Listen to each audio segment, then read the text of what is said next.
Have you come to a deal there? Pretty much, I think so. We'll see.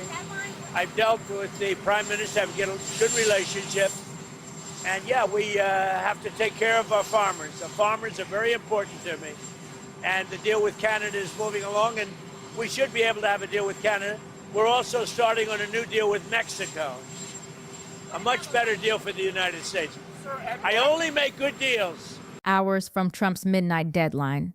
And Canada's answer might come down to 3 words. Yes, Canada can walk away. We are a sovereign nation, and we can make that decision. Walk away from what exactly?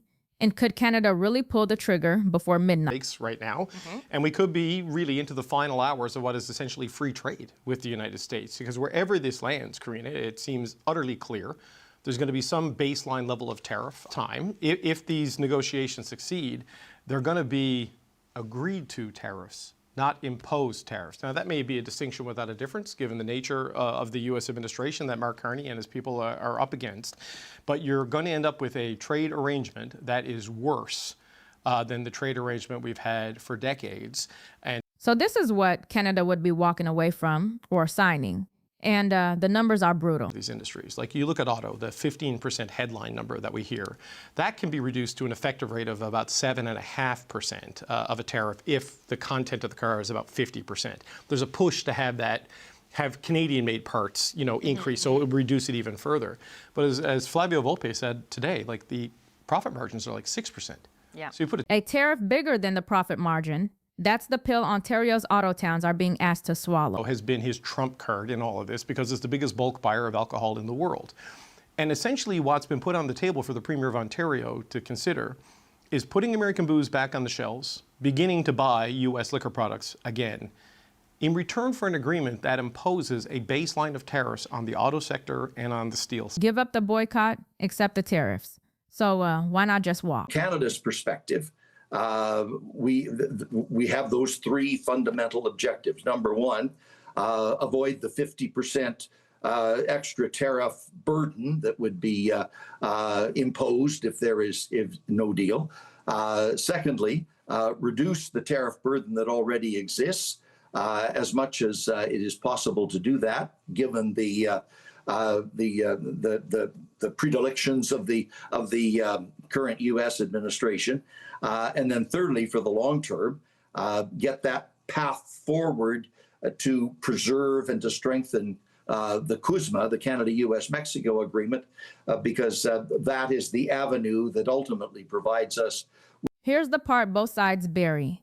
The real prize was never zero tariffs. It's protecting CUSMA, the shield over most of Canada's economy. And if it extends, then this limbo period just keeps going. But the overarching goal for the government of Canada is to save CUSMA. As bad as it is for these sectors, the Canadian economy has largely been okay because of the maintaining of the CUSMA exemptions for the vast majority of the Canadian economy. Getting past these sectoral issues is the only path to a proper conversation about CUSMA. But walking away has a price too, a big one. If there isn't a deal, what does Donald Trump do? Right? Like, does it escalate even further? You can't fight dollar for dollar with the United States because their economy is 10 times the size of Canada, even with all of their troubles. And if it extends, then this limbo period. And the opposition says Canada already handed away its leverage, so the walkaway threat may be empty.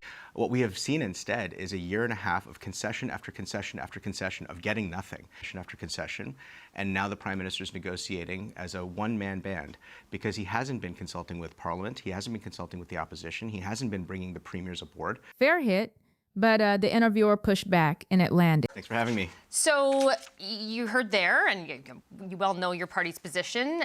Your party wants to see a deal with no tariffs at all. I'm sure everyone would like to see that too, but is that really realistic, seeing as President Trump has seen tariffs as a way for his government to raise? So sign the smaller bad deal or call Trump's bluff? One premier says call it. Mr. Goodale, in terms of those things are achieved, then there may be a deal. In terms of that decision, yesterday, Manitoba Premier Wab Kinew actually suggested that Canada should call Trump's bluff when it comes to calling bluffs. Is that even possible? David Cochrane was saying earlier in the day, you have to consider the things that are strategic versus the things that are merely cathartic.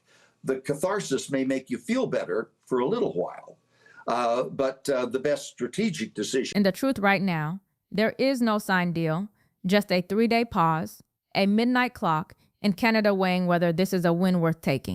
We want the good deal that Mark Carney promised.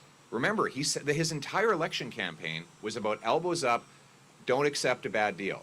Well, one-sided tariffs on Canadian industry would be a bad deal. I told all my members of Parliament to use every single contact they had to fight for Canada and Canadian jobs. And I reiterate that to any of our MPs or any Canadian. If you have contacts south of the border, use those to put pressure to fight for tariff-free trade. Let's sit with those 3 words for a second. We can walk away. Because tonight they carry more weight than any tariff number. Here's my honest read, and you can push back in the comments. Walking away sounds powerful, and it's true. Canada is sovereign, not cornered.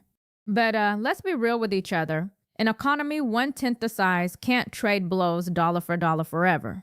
So the honest question isn't walk away and win versus fold and lose. Canada's real prize was never zero tariffs.